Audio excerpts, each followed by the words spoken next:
We had light bulb moment when we were cooking bacon on the stove, and Esther's 5 pounds at our feet waiting for something to fall off of the stove, and I just was like, oh my gosh, like it just happened. It was like this bulb, it was a crazy moment, and we never ate meat after that point.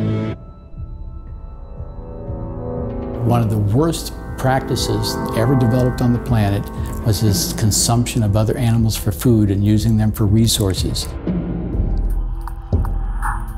These things happen behind walls in these dark, horrible, stinky places where no one's allowed to enter.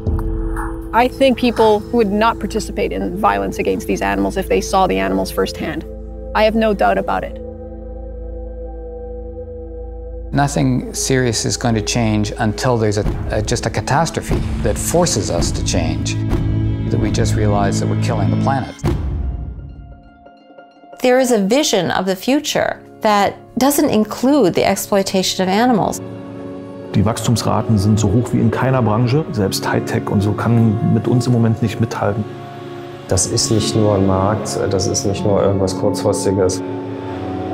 Jeder Fleischproduzent hat ein veganes Regal rausgeschoben. Guck mal, ich kann jetzt auch vegan. Plant-based diets could reduce greenhouse gas emissions of up to 2/3, and 8 million lives could be saved. Sanctuaries provide a sort of aspiration to the kind of world we could create. Da ist jemand, der leben will. This is the social justice movement of our times. It affects the most number of beings. The initial goal is bringing as many non-human animals from the side of the things to the side of the persons. Instead of domesticating animals, we're domesticating cells.